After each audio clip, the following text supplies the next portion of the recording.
সবাইকে শুভেচ্ছা। আমন্ত্রণ জানাচ্ছি ২১শে বিজনেসের সঙ্গে আছি মহিমা পলি। দর্শক, ঢাকা স্টক এক্সচেঞ্জের লেনদেন চলছে। সপ্তাহের প্রথম কার্যদিবসে আমরা লেনদেন দেখেছি, লেনদেনে বেশ ভালো একটা গতি আছে এবং বেশিরভাগ প্রতিষ্ঠানের শেয়ারের দর বেড়ে লেনদেন চলছে। সূচকের অবস্থান পজিটিভ রয়েছে এবং মোটামুটি একটা ভালো গতির মধ্য দিয়ে কিন্তু আজকে লেনদেন চলছে ঢাকা স্টক এক্সচেঞ্জে। আমরা যদি একটু আজকে দেখে নেই সূচকের কি অবস্থান রয়েছে সেটা একটু দেখে নিব এবং টপ ট্রেডের তালিকায় টপ গেইনার এবং টপ লুজার্সের তালিকায় কোন কোন প্রতিষ্ঠানগুলি রয়েছে সেটা একটু দেখে নিব। দর্শক, তার আগে বেক্সিমকো লিমিটেড, কিন্তু আপনারা জানেন যে বেক্সিমকো লিমিটেডের এই প্রতিষ্ঠানটি ফ্লোর প্রাইস তুলে দেওয়ার পরে, অর্থাৎ গত 9 জুন ফ্লোর প্রাইস তুলে দেওয়ার পরে টানা কিন্তু এই শেয়ারটিতে একটা পতন হয়েছিল এবং সেখানে যদি আমি একটু উল্লেখ করি যে প্রায় ৭৪% মতো দর কমেছিল এই প্রতিটি শেয়ারের। ১১০ টাকা থেকে সেই শেয়ারটির দাম কিন্তু নেমে এসেছিল 25 টাকা 60 পয়সায়। তো আমরা অবশ্যই এই শেয়ারটি নিয়ে আরও বিস্তারিত আলোচনায় যাব এবং তার আগে যদি একটু ঢাকা স্টক এক্সচেঞ্জের এই মুহূর্তের সূচকের অবস্থানটা একটু দেখে নিই। চলুন, কোন অবস্থানে রয়েছে। যদিও আমি কিছুক্ষণ আগেই বলছিলাম যে সূচকের অবস্থান পজিটিভ রয়েছে এবং সেটি ৬৬ পয়েন্টের মতো পজিটিভ দেখেছি আমরা কিছুক্ষণ আগেও। ডিসির প্রধান সূচকটি ৫,৭১৯ পয়েন্টে রয়েছে। এই মুহূর্তে আমরা দেখতে পাচ্ছি যে ৬৯ পয়েন্টের মতো এই সূচকের অবস্থানটি রয়েছে, ৬৯ পয়েন্ট পজিটিভ রয়েছে এবং আপনারা দেখছেন যে বেশিরভাগ প্রতিষ্ঠানের শেয়ারের দর বেড়েছে। দর হারানোর সংখ্যা দেখতে পাচ্ছেন ৮৩টি, অপরিবর্তিত প্রতিষ্ঠানের সংখ্যা ৬১টি এবং এই মুহূর্তে টার্নওভার সেটাও কিন্তু বেশ ভালো একটা গতির মধ্য দিয়ে কিন্তু লেনদেন চলছে। ৯৪৭ কোটি ৮৩ লাখ টাকা লেনদেনের মধ্য দিয়ে লেনদেন চলছে ঢাকা স্টক এক্সচেঞ্জে। চলুন আমরা দেখে নিই যে আজকে টপ ট্রেডের তালিকায় কোন প্রতিষ্ঠানগুলি রয়েছে। টপ ট্রেডের তালিকায় কোন প্রতিষ্ঠানগুলি রয়েছে আমরা আজকে যদিও দেখেছি যে বেক্সিমকো লিমিটেড এই মুহূর্তে, আজকে দিনের এই মুহূর্তে টপ ট্রেডের তালিকায় রয়েছে। আমরা শুরুতেই যেটা বলছিলাম যে বেক্সিমকো লিমিটেডের গত ৯ জুন ফ্লোর প্রাইস তুলে দেওয়ার পরে টানা একটা পতন ছিল এবং গত বৃহস্পতিবার পর্যন্ত কিন্তু সর্বশেষ কার্যদিবস পর্যন্ত কিন্তু আমরা এই শেয়ারটির দর হারিয়েছে দেখেছি। সেটি হচ্ছে ১১০ টাকা থেকে 25 টাকা 60 পয়সায় নেমে গিয়েছিল, কিন্তু সেই শেয়ারটি আমরা আজকে আবার দেখেছি যে আজকে পুনরায় কিন্তু ঘুরে দাঁড়িয়েছে এবং যেটা দেখেছি যে আজকেও কিছুটা দর কমেছিল, সেই জায়গা থেকে আবার ইউটার্ন নিয়েছে এই শেয়ারটির প্রতিটি শেয়ারের দাম। আমরা যদি একটু এই বেক্সিমকো লিমিটেড নিয়ে একটু বিস্তারিত আলোচনায় ফিরি, সেক্ষেত্রে আমরা একটু জানাবো যে বেক্সিমকো গ্রুপের প্রায় লোন রয়েছে, বিভিন্ন ব্যাংকের লোন রয়েছে ৫০,০০০ কোটি টাকার মতো এবং তার মধ্যে যদি খেলাপি ঋণ ধরি সেটাও কিন্তু ৩২,০০০ কোটি টাকার মতো খেলাপি ঋণ রয়েছে এই প্রতিষ্ঠানটির এবং ২০টির মতো কারখানা বন্ধ রয়েছে এই বেক্সিমকো লিমিটেড। বেক্সিমকো গ্রুপের ২০টির মতো কারখানা রয়েছে, যেখানে বেক্সিমকো ইন্ডাস্ট্রিয়াল পার্কেরই রয়েছে ১৬টি, পোশাক কারখানা সহ এবং গার্মেন্টস সেক্টরের কারখানাগুলো সহ বেশ কিছু, অর্থাৎ ২৪টি কারখানা কিন্তু বন্ধ রয়েছে।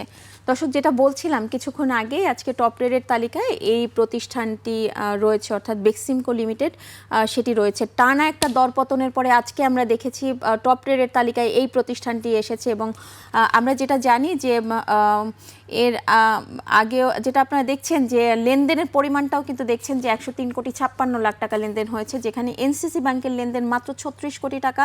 সেখানে বেক্সিমকো লিমিটেডের লেনদেনের পরিমাণটিও আপনারা দেখতে পাচ্ছেন এবং প্রতিটি শেয়ার হাত বদল হচ্ছে যদিও এই মুহূর্তে ৩১ টাকা ২০ পয়সায়।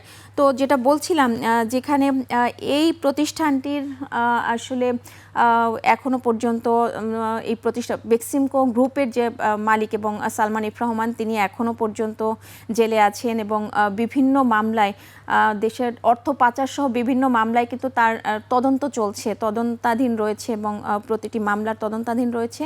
কিন্তু সেই শেয়ারটির যে আমরা দেখেছি যে একটা সময় যখন যেই শেয়ারটির একেবারে হচ্ছে শূন্য থেকে কোথায় উঠে গিয়েছিল সেটাও কিন্তু আপনারা দেখেছেন।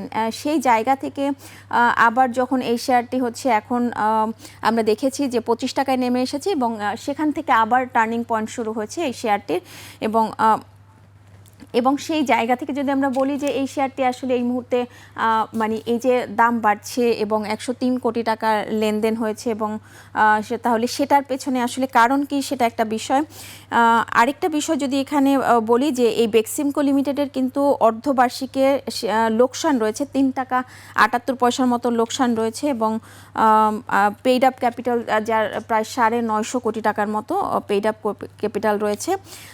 তো সেই শেয়ারটির আসলে এই মুহূর্তে আমরা যেটা দেখেছি যে পুরো ইউটার্ন নিয়েছে এবং প্রতিটি শেয়ার আজকে আমরা দেখেছি যে আজকে লেনদেন হয়েছে 100 কোটি টাকার প্রায় 103 কোটি টাকা ছাড়িয়েছে, কিন্তু এই মুহূর্তে যদি লেনদেনের পরিমাণ যদি বলি সেটিও হয়তো এরই মধ্যে 110 কোটি টাকার মতো কিন্তু লেনদেনের পরিমাণ ছাড়িয়েছে এবং আপনারা দেখেছেন যে এটি কিন্তু সার্কিট ব্রেকারের কাছাকাছি গিয়েছে 9.86% কিন্তু দর বেড়েছে এই বেক্সিমকো লিমিটেডের। তো দিনের শুরুতেই আমরা যেটা দেখেছি যে কিছুক্ষণ দিনের যখন শুরুটা হয়েছিল সেখানেও কিছুটা সর্বনিম্ন প্রাইসে ছিল, কিন্তু সেখান থেকেই কিন্তু আবার ইউটার্ন নিয়েছে এবং ঠিক 5 মিনিট পরে আমরা যেটা দেখেছি যে সর্বোচ্চ প্রাইসে অর্থাৎ সার্কিট ব্রেকারের কাছাকাছি দর বেড়ে কিন্তু লেনদেন হয়েছে এই শেয়ারটির। তো আমরা যদি একটু এই মুহূর্তে টপ গেইনার্সের তালিকায় কোন প্রতিষ্ঠানগুলি রয়েছে সেটা একটু দেখে নেই। দিনের এই মুহূর্তে শতাংশের দিক থেকে সবচেয়ে বেশি দর বাড়া প্রতিষ্ঠানগুলোর মধ্যে যে প্রতিষ্ঠানগুলি রয়েছে, ফার্স্ট ফাইন্যান্স রয়েছে প্রথমেই। আপনারা দেখছেন যে আজকে ফার্স্ট ফাইন্যান্সের 25% দর বেড়েছে, হয়তো এই শেয়ারটির 25% এবং প্রতি শেয়ার হাত বদল হচ্ছে 1 টাকা 50 পয়সায়। এটা হয় এবং বেক্সিমকো লিমিটেড দেখতে পাচ্ছেন যে দ্বিতীয় অবস্থান রয়েছে, 9.86% দর বেড়েছে। দেশ গার্মেন্টস 9.85% দর বেড়েছে। ওয়েস্টার্ন মেরিন শিপইয়ার্ড 9.38% দর বেড়ে চতুর্থ অবস্থানে রয়েছে। সেন্ট্রাল ফার্মা 9.09% দর বেড়েছে দিনের এই মুহূর্তে। টপ লুজার্সের তালিকায় থাকা প্রতিষ্ঠানগুলোর নাম একটু দেখে নিব। টপ লুজার্সের তালিকায় দিনের এই মুহূর্তে গ্রিন ডেল্টা মিউচুয়াল ফান্ড রয়েছে 5.26% দর হারিয়েছে। ড্যাফোডিল কম্পিউটার 3.99% দর হারিয়েছে।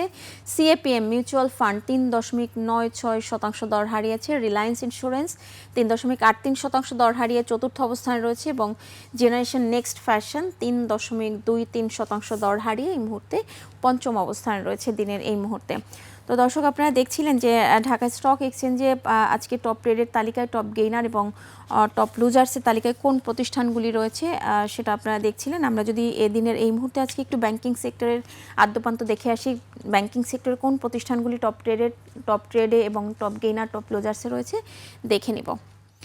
দেখতে পাচ্ছেন ব্যাংকিং সেক্টরে এনসিসি ব্যাংক রয়েছে টপ ট্রেডের তালিকায়, রয়েছে ব্র্যাক ব্যাংকও, সিটি ব্যাংক রয়েছে, ইবিএল, উত্তরা ব্যাংক। এই 5টি প্রতিষ্ঠান আজকে টপ গেইনার্সের তালিকায় রয়েছে এবং লেনদেনের যে চিত্র রয়েছে সেটাও কিন্তু আপনারা এখানে দেখতে পাচ্ছেন।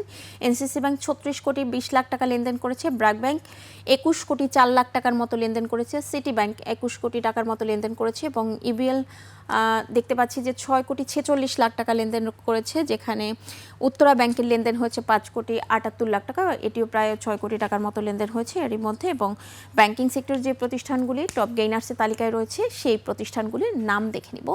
আল আরাফা ইসলামী ব্যাংক রয়েছে টপ গেইনার্সের তালিকায়, মিডল্যান্ড ব্যাংক দ্বিতীয় অবস্থানে দেখতে পাচ্ছি ব্যাংকিং সেক্টরের মধ্যে, এনআরবি ব্যাংক রয়েছে পূবালী ব্যাংক এবং ঢাকা ব্যাংক এবং প্রতিটি ব্যাংকের এই 5টি প্রতিষ্ঠান আজকে টপ গেইনার্সের তালিকায় রয়েছে ব্যাংকিং সেক্টরে। আপনারা দেখছেন যে আল আরাফা ইসলামী ব্যাংক 4.90% দর বেড়েছে, মিডল্যান্ড ব্যাংক 4.35% দর বেড়েছে, এনআরবি ব্যাংক 3.39% দর বেড়েছে, পূবালী ব্যাংক 3.34% দর বেড়েছে, যেখানে ঢাকা ব্যাংকের দর বেড়েছে 3.33%।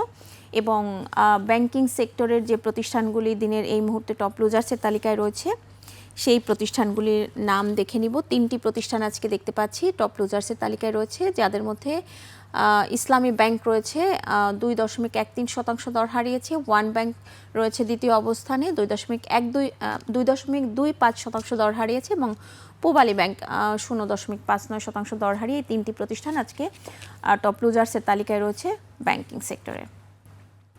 তো দর্শক, আপনারা শুনছিলেন ঢাকা স্টক এক্সচেঞ্জের এই মুহূর্তের লেনদেনের সর্বশেষ চিত্র এবং ব্যাংকিং সেক্টরের বিস্তারিত দেখছিলেন।